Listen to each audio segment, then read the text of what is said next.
So yes, this is not clickbait. I did in fact sell every single one of my Bitcoins in today's show. We're going to discuss why I did that, what I sold into, and where the best opportunities lie going forward. We'll have a look at the rest of the altcoin sector, and most specifically, we're going to focus on Bitcoin, Solana, and Ethereum, and which is the best pick for the remainder of the cycle. You can see a lot of the coins on the hourly chart over here are starting to pop once again.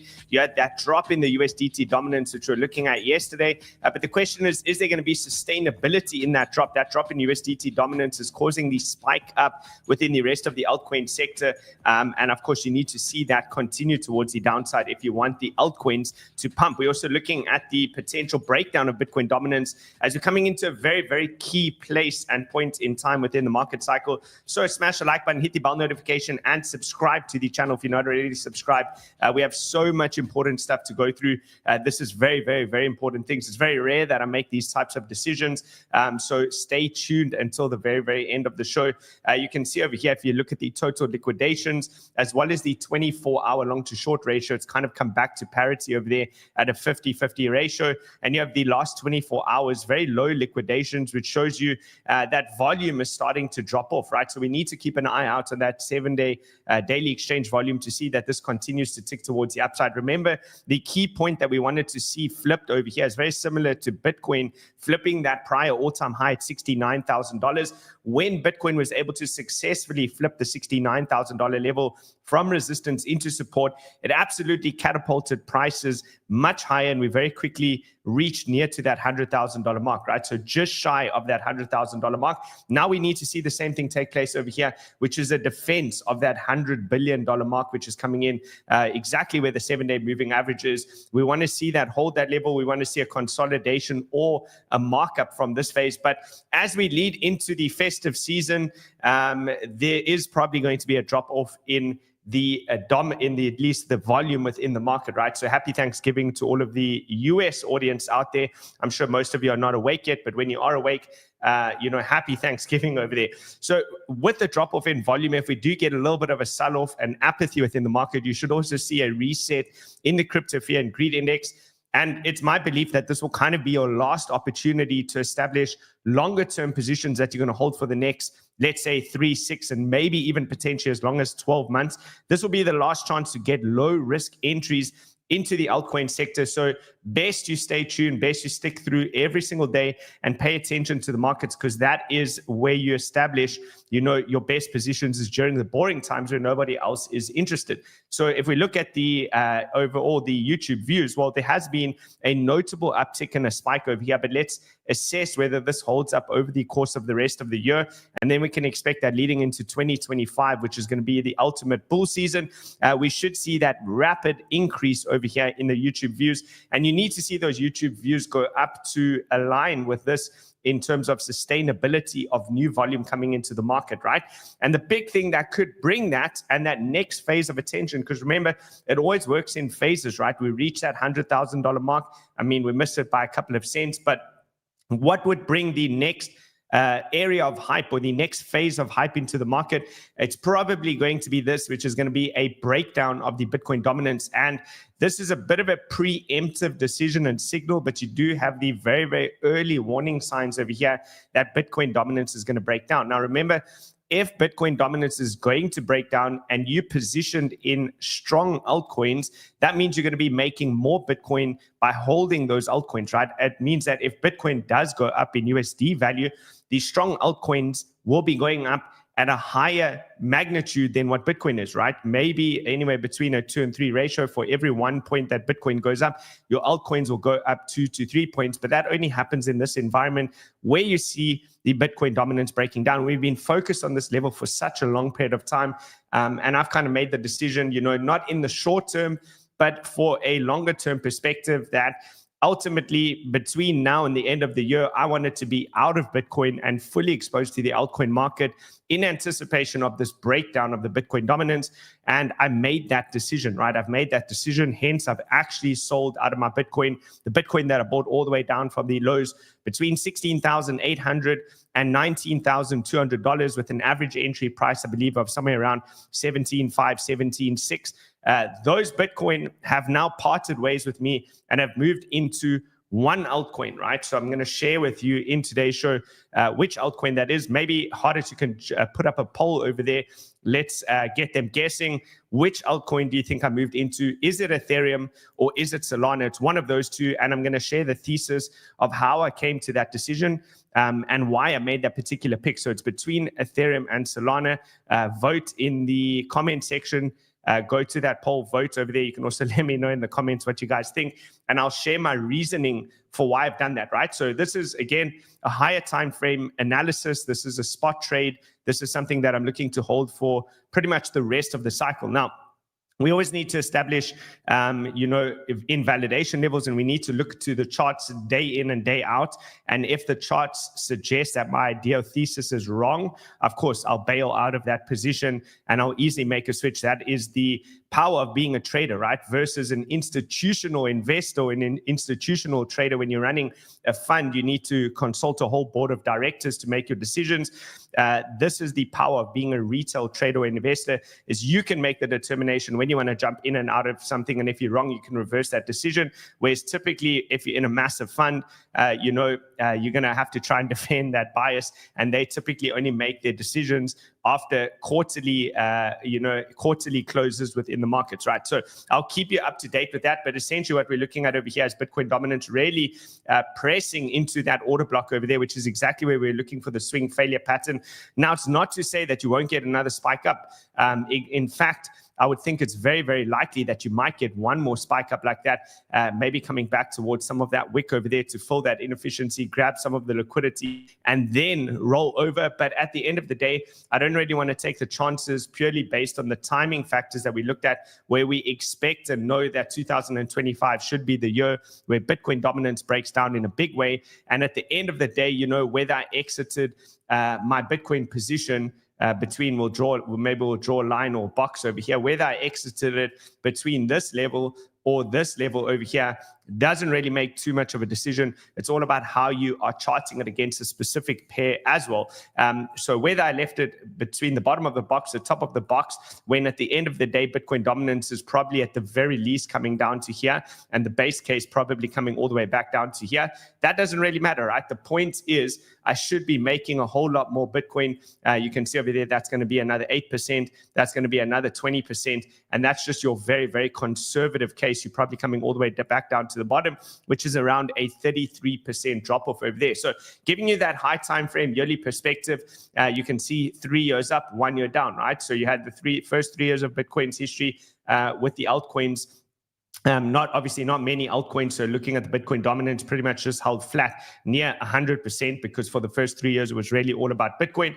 And then altcoins came onto the scene in 2017, and we had this massive drop by repositioning out of Bitcoin into the altcoin sector. We went up for 3 years. And then in 2021, we had the massive drop, leading to what all the retail have come to know and love as the altcoin season, right? There it is, 2021. This is when retail interest is the absolute greatest, which is why we expect that this should occur in the same pattern, right? We should see the same pattern 3 years up. 2025 is the year of the altcoin season where we expect this massive drop to occur.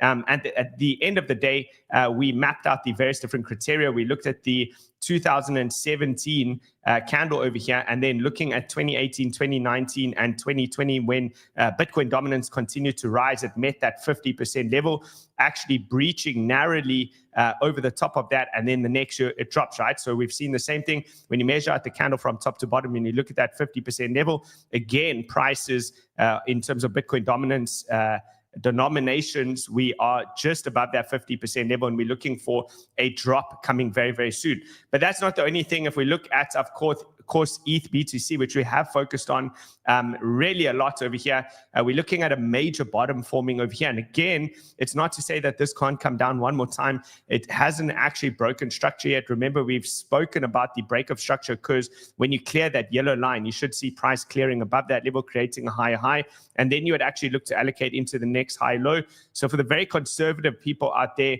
you can theoretically wait for something like that, which means you need to get above 0.039 0.988 and hold there for a couple of days. And then the drop that comes below, which may come later in, who knows, December, that would present the next opportunity, right? So you could theoretically still do that. Point is, similar to Bitcoin dominance leading into 2025, we expect that ETH BTC will be trading much higher, which means that, you know, there's more meat on the bone right now being positioned in Ethereum or Solana or one of the other altcoins versus Bitcoin. Most of the gains have been had. You have to ask yourself, how much more upside this cycle is there for Bitcoin? And I think, you know, conservatively speaking, you're probably looking at about another 50%. And on the more aggressive side, maybe looking at, in an extreme case, 200%. But even that I find hard to believe, with Bitcoin running to $300,000 would be quite extreme, right? I'd be looking more towards like anywhere between 150 and 200 as already pretty substantial gains. And a lot of people might not understand this, but understand, guys, that Bitcoin came from $15,500. It's 5 to 6x up already, and it's at a multi-trillion-dollar asset class, right? You're talking about sending that up to get to 300% from here. Then you're talking about, you know, maybe 10, 15x returns on Bitcoin.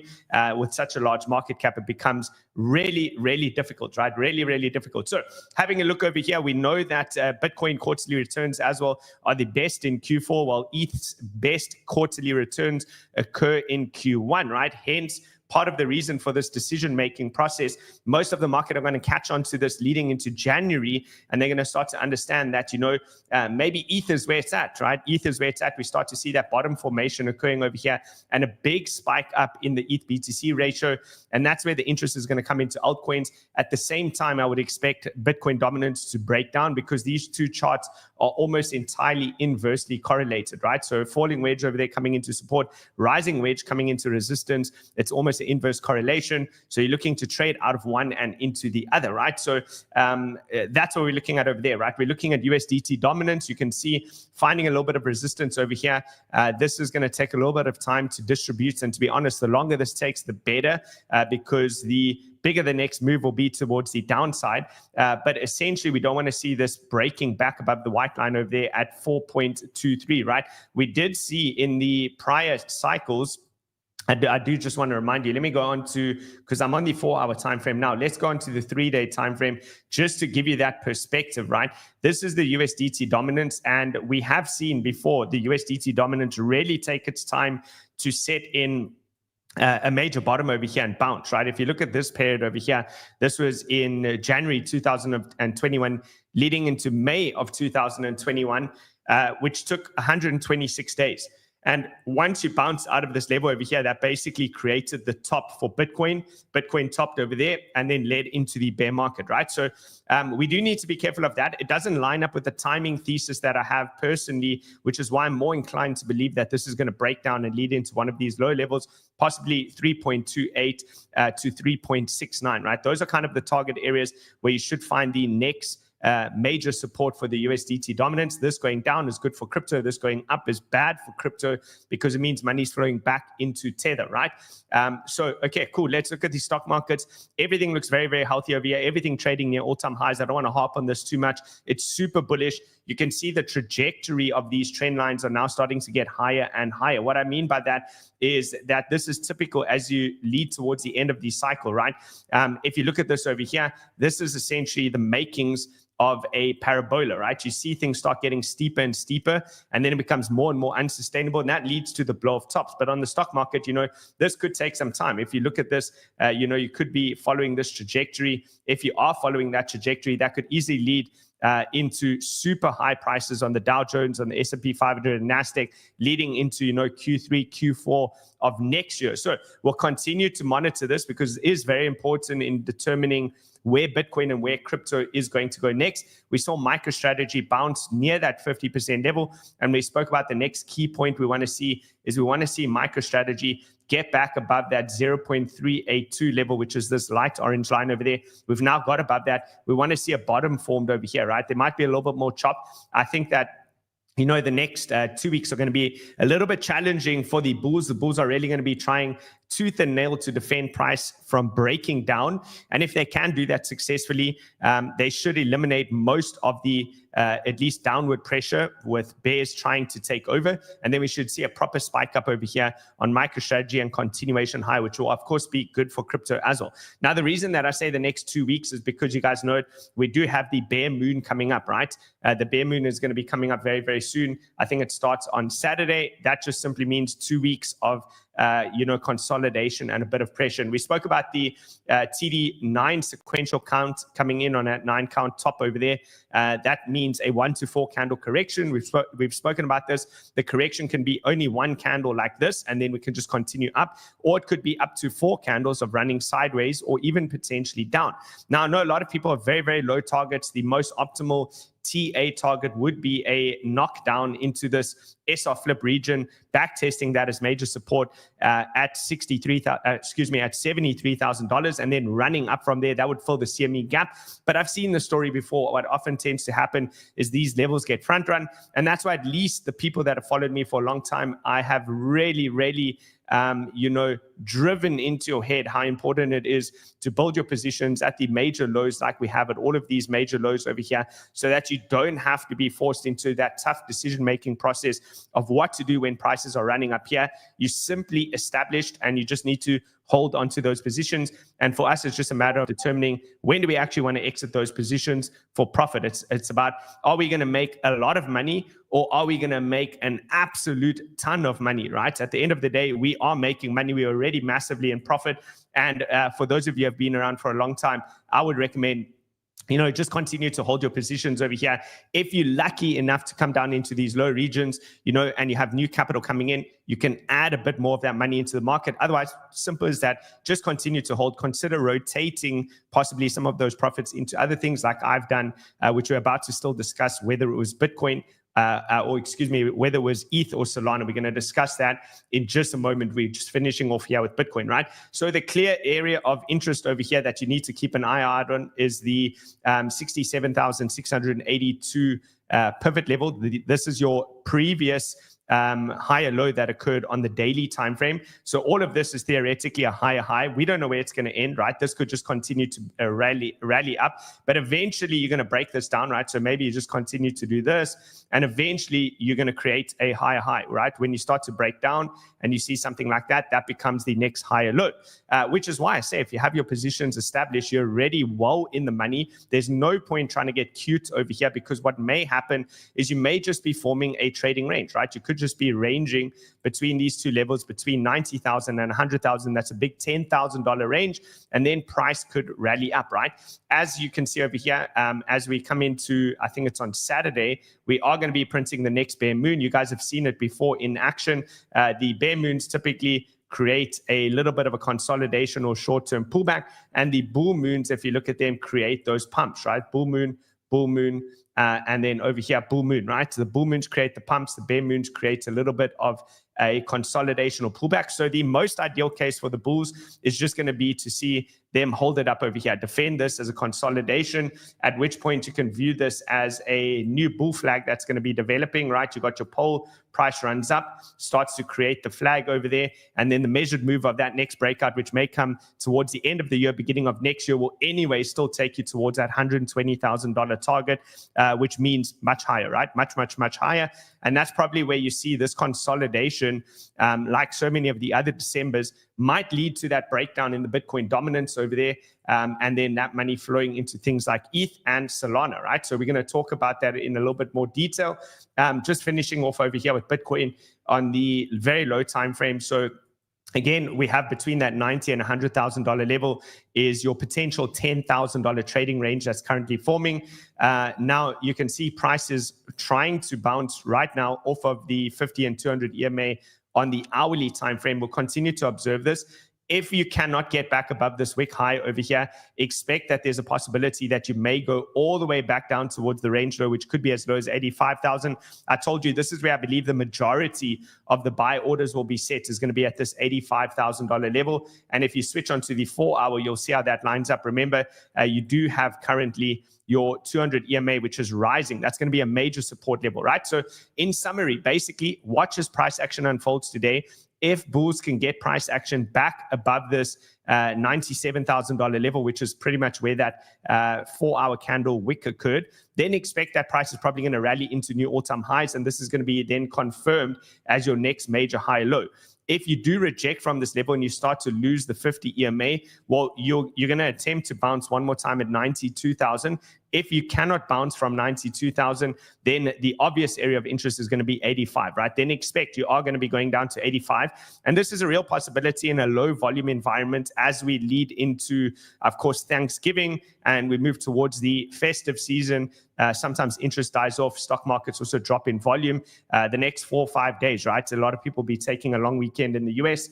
So low volume makes for easy manipulation. So keep an eye out on that, right? Low volume makes for easy manipulation. Please keep an eye out on that. You do still have your very, very, very big liquidation level, which is coming in around that $100,000 mark. You're now almost up to $100 million, right? A couple of days ago, this was around 10 million. So it's about 10x in size. That is stop losses, right? Short traders, stop losses are based above there. If price spikes back into this level, it's going to take them out of their positions.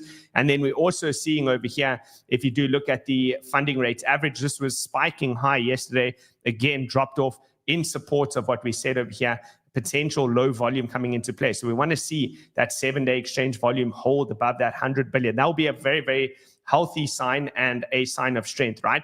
We're seeing a very good reset, again, speaking or tying back in with the, of course, the fear and greed.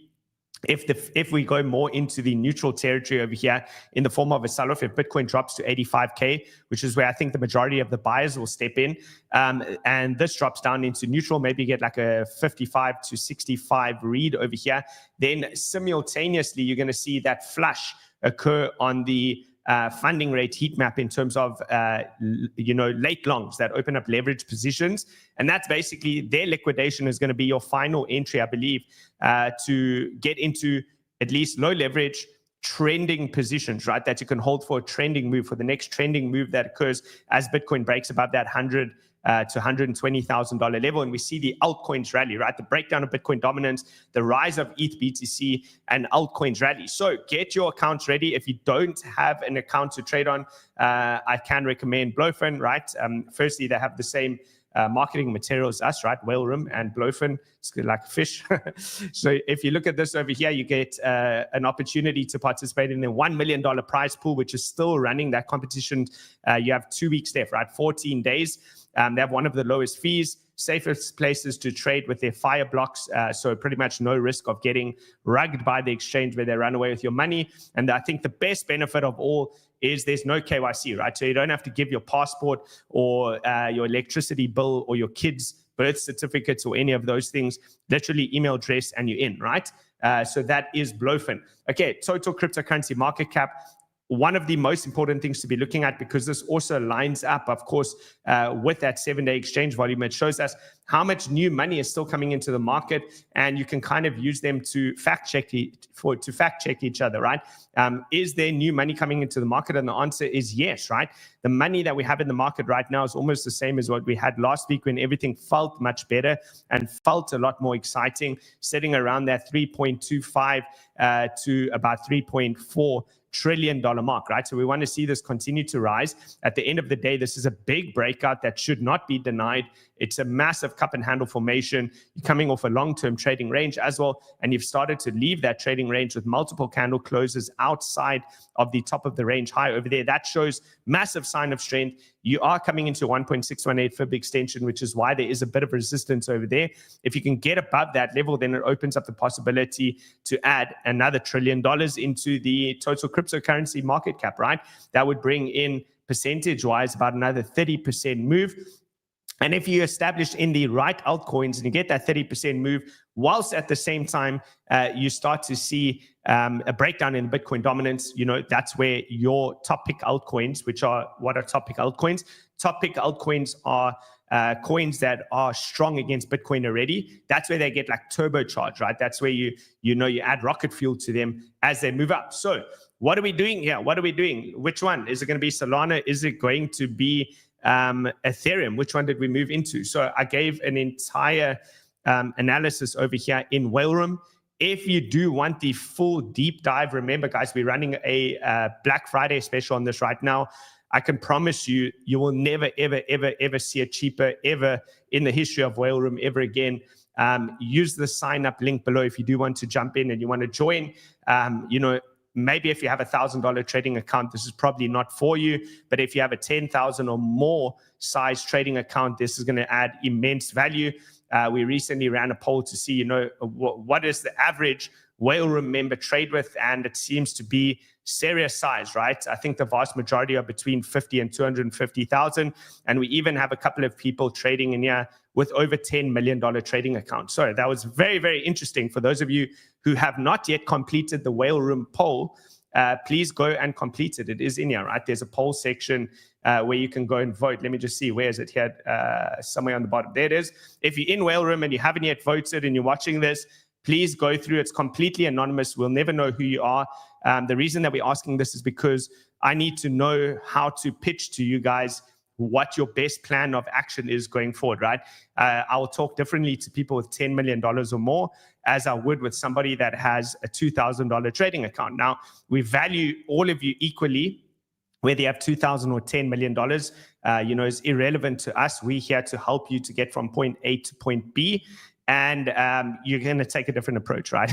If you have $10 million, we're not going to recommend that, you know, you buy GigaChad. But if you have $2,000 and you want to take it to 10,000, we may say buy GigaChad, right? Just as an example. So let's get into the analysis. Which one is it going to be? I can tell you, I asked the Whale Room based on the above, which is the better bet. And you can see 64% of them voted moving Bitcoin into Solana was the better bet. So let's get into it. How did I make this determination? Well, first and foremost, of course, we're looking at the ETH BTC ratio as a starter. The other thing that I was looking at is how much volatility is left in the move, right? We've already seen a volatility expansion as per this line over here on Bitcoin on the weekly scale. And we know that if this starts to reach into the 100 percentile mark, you know, we've probably played out the majority of the move and we need to have some form of a correction taking place, right? If you look at ETH, well, you can see the volatility has only just started to leave the building. We have the same chart patterns, cup and handle formation. You can see Bitcoin already getting mature into that breakout of the cup and handle formation, whereas Ethereum hasn't actually even crossed over the neckline from the cup yet. And if we throw on Solana, just because that's what we're comparing over here, you can see something very, very similar, right? Also a kind of a lopsided cup and handle formation, but nevertheless, the reaccumulation pattern still persists. And where do you have the volatility? Well, in a very, very similar place to Ethereum, right? This is what made my decision so difficult. Which one do I move into? Do I move from Bitcoin into ETH or do I move from Bitcoin into Solana? It was a really, really challenging decision. And this is kind of how I came to my conclusion, right? We can look at the 21 exponential moving average for Bitcoin, how far overextended it is from that. And we know that if we look at the prior cycles, you can tend to see your most extreme moves occur even when it's overextended, right? We could just be for Bitcoin right now somewhere here. We could be on this candle, right? If we look at it in comparison, we could be on that candle, which is just a slight pause in the market and then rapid, at least extensions away, right? So if we look over here, it's similar, right? Overextended, reclaimed, started to break out into new all-time highs. We're at the same point in time in the halving cycle. We have a little bit of a dip over there, price coming up. You know, maybe we close this candle all the way back to the top side. Next week, we put in a green candle. The next week, a little bit more of a dip. And then we just rally into the new year, right? But what about Ethereum? If you look at Ethereum, you can see Ethereum is coming into resistance over here, but it is probably going to break out. This is the breakout of your cup and handle formation. You're clearing that overhead resistance. You are above the 21 exponential weekly moving average, which is a healthy sign. And then if we look at Solana, well, Solana's already cleared its resistance, right? So I kind of ran this as like pros and cons, point for point. I give that a point to Solana. Why do I give it a point to Solana over Ethereum over here? The reason being is because Solana has already cleared its major resistance. It already tagged the all-time high, which means probably a short-term consolidation. And soon this is probably going to enter into price discovery, right? Now, if Solana enters into price discovery, it's not to say that ETH won't break these levels. It's just playing at level to level. And level to level suggests that there is a massive amount of resistance to still contend with over here. And we saw both Solana and Bitcoin do the same thing, right? It took a lot of time to actually do the SR flip over there, where Solana is a little bit more mature in the move with the SR flip. closer to completion, right? So that's one of the other things I looked at. Another thing that I looked at over here, comparing Bitcoin using the 3, the 9, and the 30 moving average, which we said gave a full-on bullish posturing over here. I really hated the previous 5-day candle and what that looked like. It started to look very, very bearish, and a loss of that could have left or led price all the way down to the 9 exponential. So we have the 3, the 9, and the 30. The green one is the 9 MA, and that MA is obviously rising, which could line up with that, of course, 85K level if it happens, in the next 5 to 10 days, right? So we do need to keep an eye on that, right? If we look at Ethereum over here, this one looked really good. So this was a point in Ethereum's front when we compared to Solana, right? Ethereum pushing above, closed strongly above the 3, the 9, and the 30. What I like over here is it's earlier in the move, right? You can see 1, 2, 3. It only just started to cross. Let's compare that to Bitcoin. That's essentially similar to what Bitcoin was doing over here, right? You can see just started to cross towards the upside, coming into that prior all-time high resistance region over here. And then you kind of pause around there, and then it starts moving like a rocket, right? So same thing, right? Coming into the resistance there on Ethereum, you got the similar cross, it might chop about over here, and then rapid expansion. If we look at Solana, Solana also looks a little bit more like Bitcoin, right? Really horrible previous 5-day candle over here. Understand that this decision wasn't made for which is going to be performing better today or tomorrow or next week, but which coin is going to be performing the best over the next 6 to 12 months, right? Leading into the end of the cycle, because I'm not here to trade the biggest part of my portfolio in and out and in and out and in and out. I'm not like day trading it. That's insane, guys. This is huge positions that I've made 2 trades this year, entered into Bitcoin between 16,800 and 19,200, held it until this point in time, and moved it into either Solana or Ethereum. We're still getting to which one, right? Those are the 2 trades. That's it. That's my trades for the year, with the bulk of my portfolio. Of course, I've made tons of other trades, as you guys would know, but these form different parts of my portfolio, right? So with that being said over here, if this were to break down, similar to Bitcoin coming down to about that $85,000 level, you would then expect if Solana had to do the same thing and pull back, it's going to come down to 200, right? That's going to hit the previous breakout level over there, which is your range, your previous range high, which you now flipping into support. That's your SR flip at 200, while simultaneously testing that 9 moving average on the 5-day time frame, right? So that's 1 point for Ethereum, 1 point for Solana, and then you can of course have a look at the charts independently, right? Now, when I look at this independently on the daily time frame, ETH USD, this is what I saw, right? The most ideal would have been if we did this entire analysis and all the ETH BTC ratios and the SOL BTC ratios were in the same place, while simultaneously the Ethereum USD value was trading down here, right? Then I think it would have been a resounding yes that I'm moving into Ethereum instead. But the decision was still a little bit more tough because, of course, we already had ETH pushing up here. And when you trade it level to level in the USD pair, would I be going long here ordinarily? And the answer is no, right? Why would I go long over here on Ethereum specifically when Ethereum is coming 8%, 9% away from hitting that resistance level? And yes, if there is enough momentum and a breakdown of the Bitcoin dominance and a breakout of the ETH BTC chart, that should be enough to lead this above, breakout and hold above, and then start to target our eventual target area, which is just below $6,000, right? It probably does do something like that. But at the end of the day, if you're just looking at this in isolation as a 5-minute chart, where do you take your longs? Down here. Where do you take your shorts? Up here, right? It's as simple as that. So moving on to Solana, how did Solana look in terms of its USD valuation, right? Well, Solana, as mentioned, has that major support coming in around $200. That's the 9 MA on the 5-day time frame. So if worst case scenario price had to come down over here, level to level, that's going to be incredible support. Secondly, it's virtually in price discovery. I mean, that was a new all-time high just above that little pink line over there. That's essentially like price discovery, right? Pushed up over here. It's still putting in those higher highs and higher lows.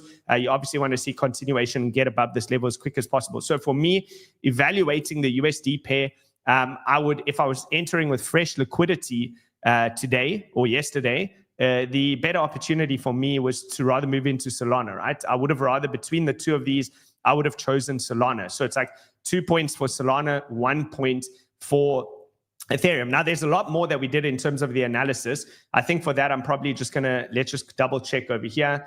Let's just see that we got everything. So we looked at this, we looked at this. This is in the Discord, of course. I also had a look on the daily timeframes at the momentum oscillators, etc. If you want to go get the more detailed analysis, I really recommend just jump into Whale Room. You'll get the full take over there. So let's finish off with, I guess, what's the most important thing, which is, since we're selling the Bitcoin and we're moving it into either ETH or BTC, either into ETH or Solana, which is going to be the best opportunity, right? Well, when we look at this chart, and this is kind of where I came to essentially my final decision making. Let's move up this chart over here, right? So we move this is simply measuring how is Ethereum performing against Bitcoin and how is Solana performing against Bitcoin? And then you come up with an answer, which one looks healthier and which one looks stronger, right? Now, the thing is, when you look at Ethereum over here, Ethereum is clearly coming into a strong downtrend, which is clearly overextended, and we expect a rapid and impulsive move in the opposite direction to break out of this falling wedge. But at the end of the day, what is the saying? The trend is your friend until the end of the trend, right? Which way is the trend? This trend is clearly towards the downside, and we don't have any confirmations. Although I do strongly believe that Ethereum BTC is going to break out over here, and I believe that Ethereum USD is going to do phenomenally well as well. At the end of the day, this would be catching a falling knife, right? This would be trying to bottom pick. And as Rand says, what happens when you pick bottoms, right? You get shit on your fingers, right? That's what happens if you try keep bottom picking. So you're coming down towards this key level. You're looking at the breakout over here. But when you look at the Solana BTC chart, this looks a lot healthier, right? Because the preceding trend, what happened before this, is a strong uptrend, right? And we know that these uptrends that lead into consolidations or reaccumulations typically lead to breakouts in a bigger way in the same direction of the trend, which would be towards the upside, right? So basically, I think I've given the answer. I chose Solana, right? I chose Solana. There's one other reason why, and I'm going to get into it in a moment, but my pick was Solana, right? Because you see clear reaccumulation over here. What is reaccumulation? Well, if you have equal highs like you have here, but you have constant higher lows that are occurring, that shows you that Solana is building up strength and momentum, right? This is reaccumulation. And in terms of chart patterns, one of the only reliable chart patterns out there is an ascending and a descending triangle. This is creating an ascending triangle. And with an ascending triangle, we have a measured move. So if I had to place two chart patterns next to each other and a gun to my head to make a decision in which one is going to play out the targeted move, and it was between a falling wedge or a ascending triangle, 9 times out of 10, I'm choosing the ascending triangle, right? They just work out the majority of the time. And according to this ascending triangle, it means if I'm risking my Bitcoin for an altcoin to try and make more Bitcoin, this should make me at least 62% more Bitcoin. Now, if you look at Ethereum, you know, the gains are going to be very, very similar. Let's assume you get over here.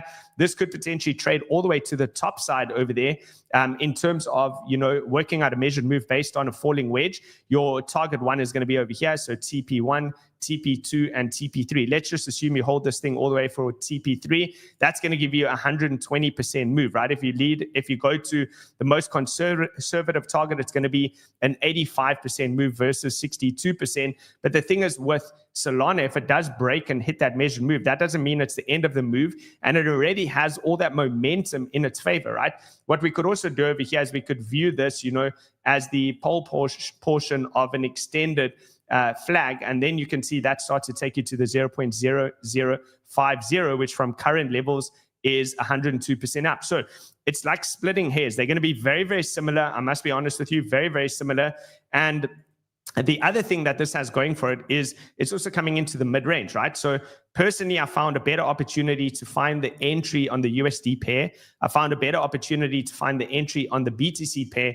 And then, of course, last but not least, why not just chart actual Solana versus Ethereum and have a look at what that looks like? And you can see this has been a face melting uptrend, right? This has been straight up, meaning Solana has been outperforming Ethereum for the entirety of this risk on environment, right? When the market turned into a bull run, it's been up only. Now, it's not to say that I don't think that it's going to come down over here. In actual fact, I think that there could be a shift in sentiment towards Ethereum in the short to medium time frame, which if that does happen, you probably do see a drop over here of this by maybe 18 to 20% coming down into the mid-range level, which will backtest to support. And then I think you play out, this move over here, right? So you find support at 0.054. Now, you can play that game. You can instead go into ETH. You can wait for it to come back down to this low level, and then you can jump back into Solana. Based on trading fees, I opted not to do that. I don't want to make too many trades. I made the decision. I switched into Solana. I hold the position. It's a little bit more game theory that goes beyond, just the TA. But firstly, the trend is your friend. This trend is up as well, so I have to side with the trend. The game theory that goes a step further would be that 𝗕𝗫𝗕𝗬𝗕 basically getting fired and somebody else coming in that's probably going to be crypto friendly under Trump's administration means that a lot of new ETH ETF filings have come out. And not only that, that means that ETH is probably not a security and they're going to label it a commodity. And the other reason is that you're going to forward look to what's next. And the obvious choice is going to be Solana, right? A lot of these ETFs are going to file for Solana ETFs or ETFs. Solana ETF filings are going to come into play. I think 5 have already occurred. So I'm trying to think quite far ahead, rather establish the early entry. Basically, Solana came on top for me. Now, yes, I didn't create the thumbnail that says one must die. That's on you guys. That's on you designers that are watching the show now. I don't think ETH is going to die, guys. I don't think ETH is going to die. Just to be clear, I'm just trying to pick which one is going to be the better option. Now, of course, we have people in Whale Room, which are absolutely crushing it, right? If you go through into Whale Room, you have, we can go through to Josh's section. Now, Josh has gone even a degen step further.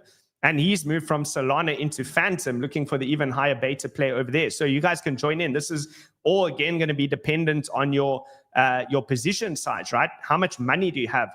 If you're dealing with $10 million, $1 million, I don't know, maybe this is a little bit too risky. Then you would start to take my approach, right? So there it is, right? Solana USDT versus Phantom USDT. Of course, it has done well. It has done well. And there's a possibility that you can always move into another altcoin that's going to do even better than Solana.